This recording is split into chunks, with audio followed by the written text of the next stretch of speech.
Christmas is adults only this year, Mom said, her voice sharp as icicles. Go find your own plans. That was it. No warmth, no explanation, just dismissal. 2 days later, their Instagram lit up. Smiling faces at Aspen Peak Resort. Matching sweaters, champagne flutes raised against snow-dusted windows. I sat in my office, the same city they had flown through and ignored me in. Snow tapped against the glass, quiet but insistent. I stared at their photos until my jaw ached from the grind. And then, without hesitation, I picked up the phone. "Guest services?" "This is Harrison," I said, calm as winter fog.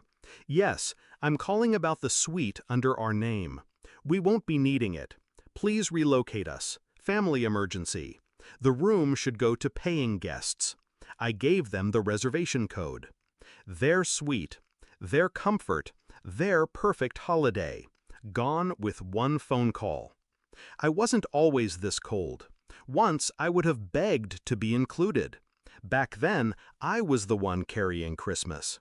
I bought the tree, the gifts, the food. When Dad lost hours at work, I paid their mortgage to keep the house from foreclosure. When my sister wanted grad school, I co-signed her loan. When Mom's health bills piled, I sold my car. I gave until I was hollow. But last year, when my business began to rise, when my hours stretched late into polished boardrooms, they stopped seeing me as family. I became a wallet with legs. I remember Thanksgiving. My sister leaned back in her chair, swirling wine, and said, "You'll cover the bill, right? You're doing so well." Everyone laughed. I smiled too, but inside, something snapped. It wasn't about money. It was about being erased. They didn't want me at the table, just what I could put on it. So when Mom said Christmas was adults only, I knew what she meant. No ATM, no me. I didn't call them, didn't fight, didn't beg. Instead, I planned. I knew Aspen Peak. I had stayed there once during a corporate retreat. Their reservation system was strict, but policy was clear. Only confirmed, prepaid reservations guaranteed a room. And I knew my parents.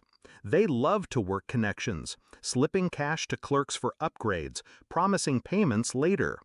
One phone call from a calm, confident voice with the right details, their suite would vanish into someone else's pocket. I timed it perfectly.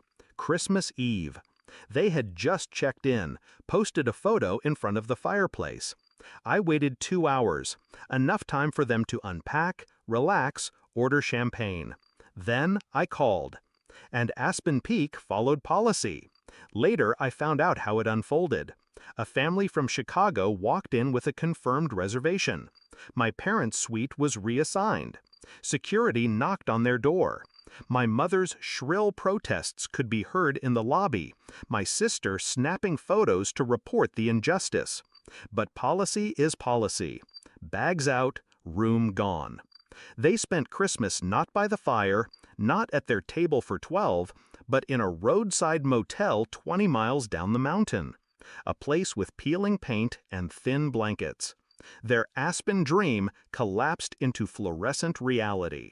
And I poured myself a drink and let the snow fall. The best part wasn't the humiliation. It was the silence.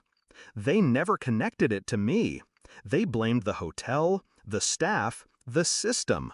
Not once did they think of the child they'd shut out. That's what betrayal does. It blinds you.